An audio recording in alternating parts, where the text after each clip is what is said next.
Hi there, welcome back to the channel. On today's video, I'll be continuing a piece of music that I started on a previous video. It's an orchestral track. I've made a rough sketch so far, and today I'm going to be really fleshing out the arrangement, making it sound nice and rich with lots of orchestration, lots of sampled instruments, and I'll be showing you every step of the process so that hopefully there's a few tips and tricks in there that you can apply to your own work. Before we start, here's a preview of where we're headed.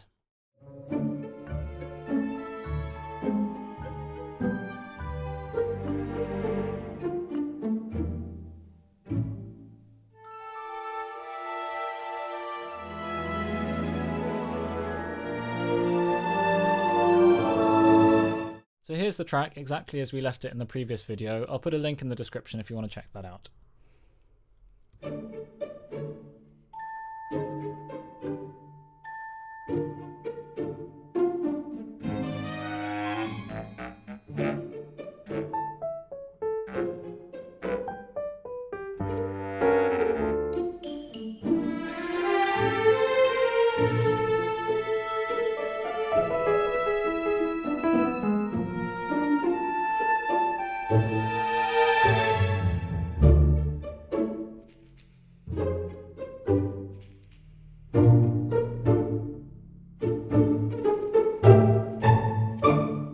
So we've got a basic structure there.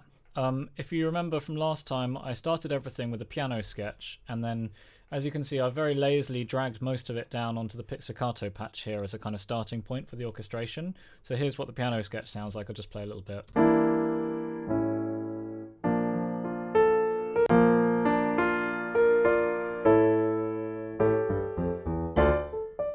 So it contains most of the information, and then there were just a few overdub piano layers which I did down here.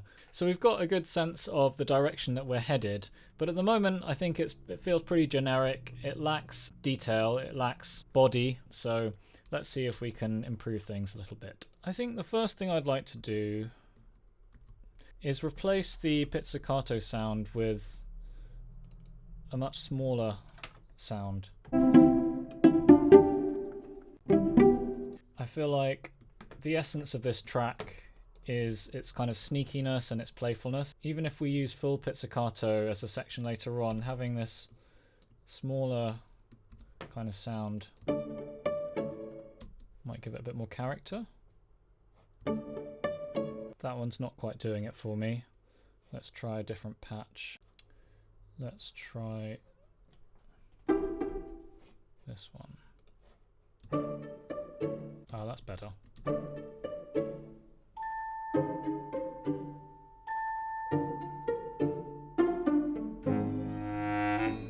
So the dynamics are important here. It should be pianissimo.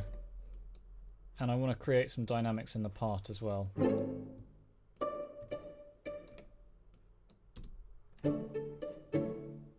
It wants to feel super light in the intention. I'm just giving myself a bit of dynamic headroom, I guess. I almost want to start something new even on the second repetition, just to keep us guessing, keep leading us through the piece. So I'm going to add a little violin tremolo, I think. This is one from the East-West Symphonic Orchestra.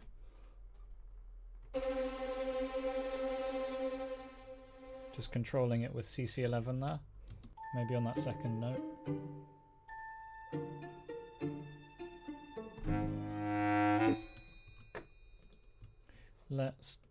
Since we've got tremolo here, let's turn that into a little harp thing. And then we need to make sure that the harp doesn't sustain.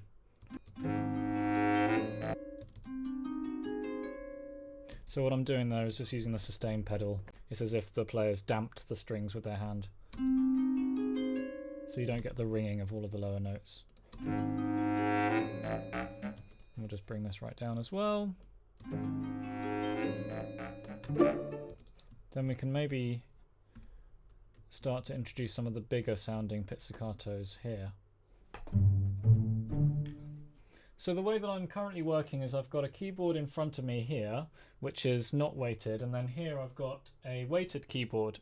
And for me, it's very useful to have both options. The most obvious use case is if I want to program a piano part, it's much easier to do it expressively with a weighted keyboard. Pizzicato strings is also another one of those cases, and marimba as well. Any instrument where you just want extra dynamic control, I find the key with this orchestration stuff is really playing each part expressively, creating a lot of dynamic range and movement and expression. It's really plugging into my pianistic skills here when I can take advantage of the weighted keyboard.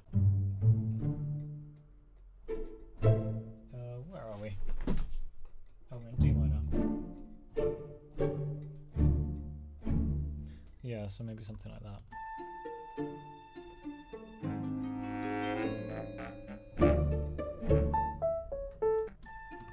That's nice. So I'm playing those pizzicato notes very lightly there, and you get a completely different tone. Instead of... Or if I play them on this,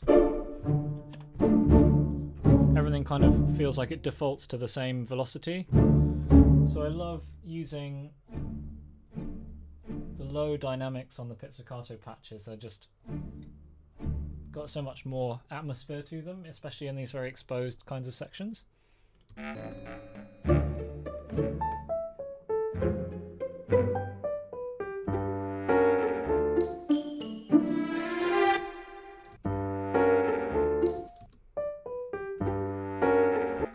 just going to bring out that melody with a mallet so that it doesn't get lost.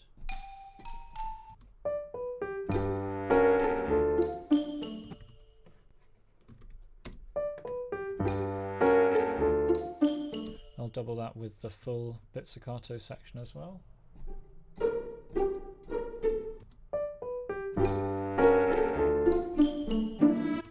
And then I think it needs some sustained information supporting it.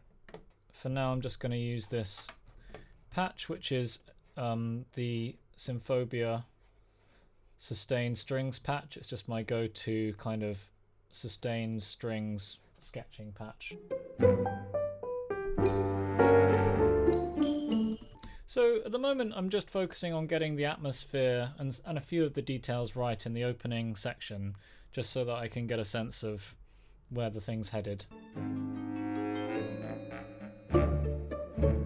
I think this would be nice doubled with the Celeste there.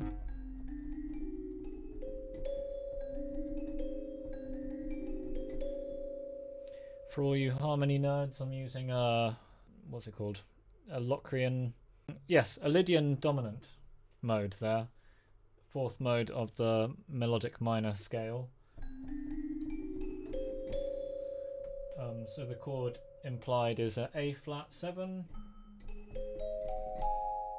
and it's essentially a E flat melodic minor over A flat 7.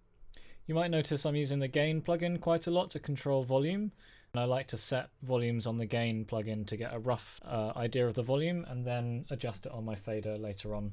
I've got a little fader here.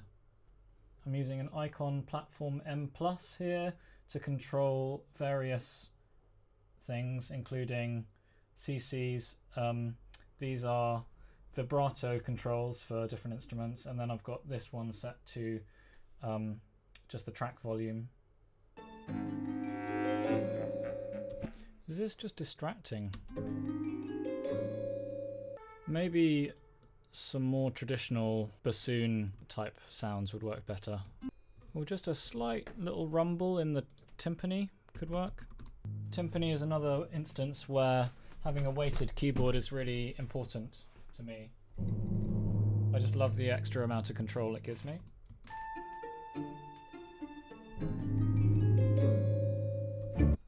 I'll just use CC11 just to imitate the timpanist dampening the sound.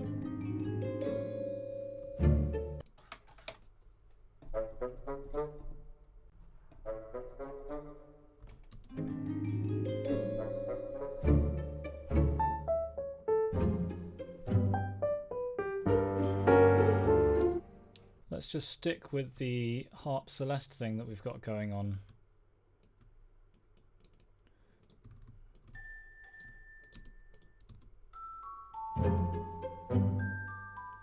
It's nice to kind of continue an idea like that rather than keep introducing new sounds.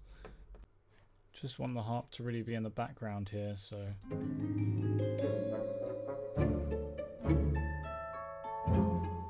Just taking away all the top end. Maybe a solo violin could be nice on these little ba-da-da-da bits.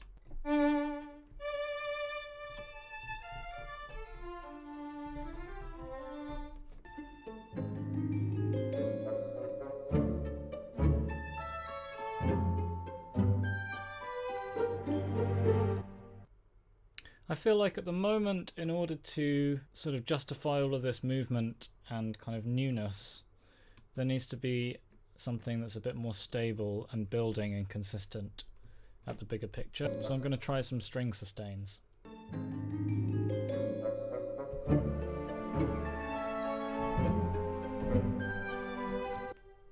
So I want to try shifting things a bit more on the beat so that this part feels like it fits a bit more. So same chords, but just on the beat rather than syncopated.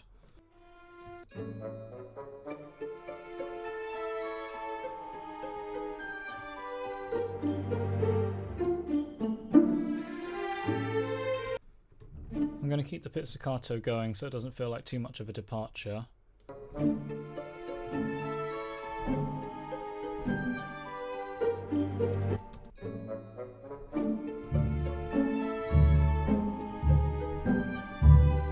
So it feels like now that second half is really leading you somewhere. It's kind of got a bit more of a build to it, a bit more of a sense of development. I'm quite happy with the general sort of rhythmic goings on in that part. So yeah, let's add some nice big string chords here and see where that takes us.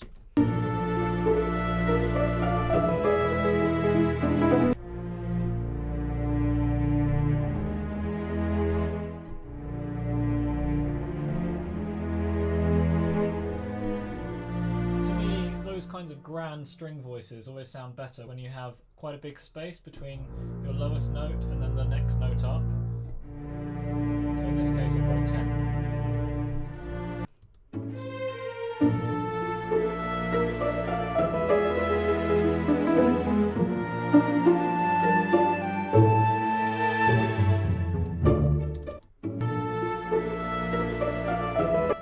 So I'm just going to mute these ideas.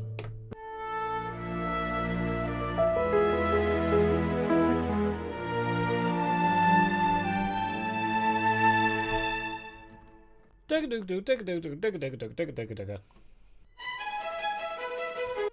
I'm thinking of these as the same part.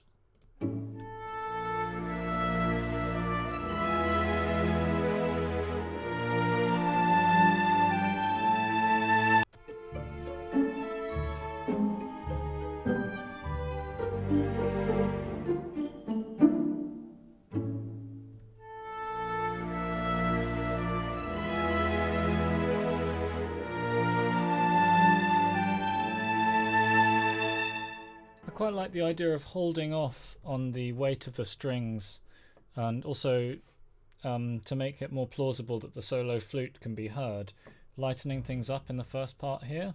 And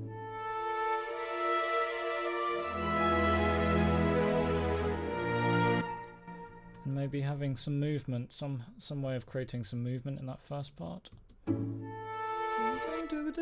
Like some tremolos or something.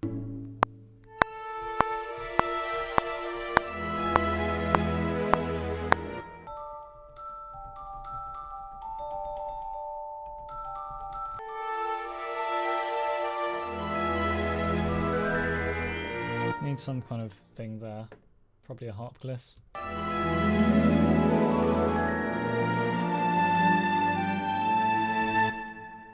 Note-wise, that was just mostly a E mixolydian scale there over the E major, and landing on a B flat in the Celeste part.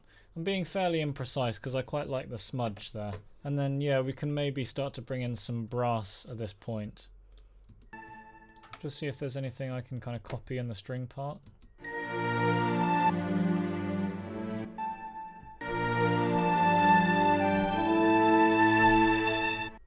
I'm hearing some subtle counter melody there, somewhere in the lower middle of the texture.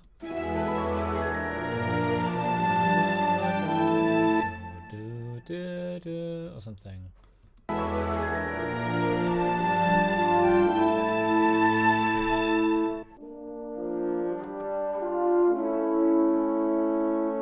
Nice. Bit of choir, why not? This is the Olympus Elements choir. Very simple choir patch.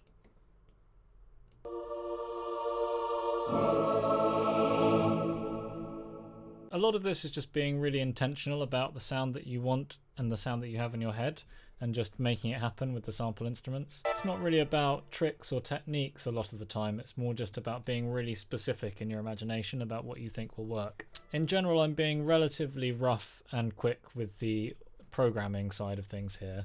I'm just trying to get the ideas out. What do we want in this transition here?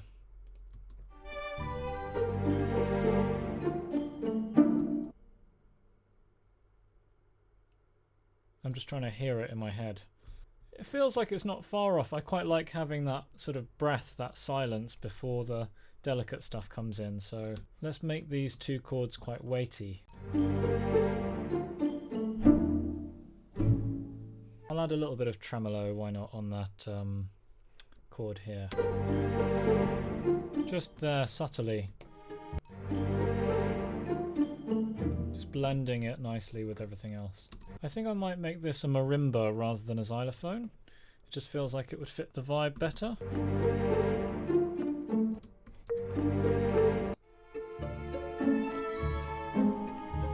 Now I've got this marimba here, it makes me wonder what else can I do with it, because I don't like having things that just do one thing and then never return. There we go. Just there, subtly underneath.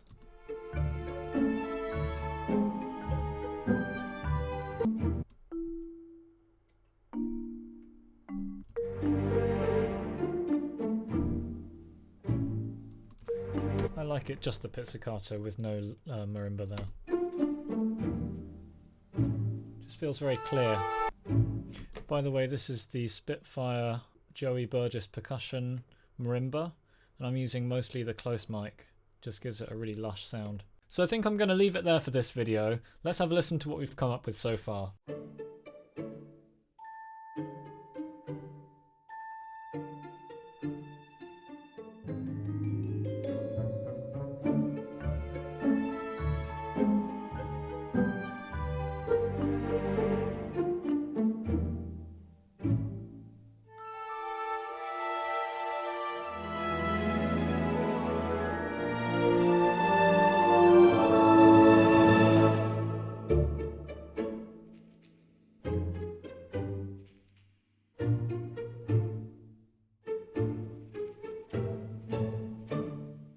So it's coming together. We've definitely created much more of a sense of intention in the first section. There's more of a sense of momentum as the track builds and progresses before it goes into this more lyrical section, which has been fleshed out in the instrumentation. I quite like the way that it returns to the original idea, but I think it definitely needs to do so with a renewed sense of energy, carrying with it some of the elements from the previous parts of the arrangement perhaps, so that it feels like we've developed and we've gone somewhere. We've made a lot of the main choices with regards to instrumentation, but it still needs some balancing and finessing, still needs a bit of help making those samples just sound really realistic. But yeah, that felt like quite a productive session overall. For full transparency, this last session took about an hour and a half of recording time, so please don't go away with the impression that I'm nailing everything on the first take. It very much is a case of trial and error.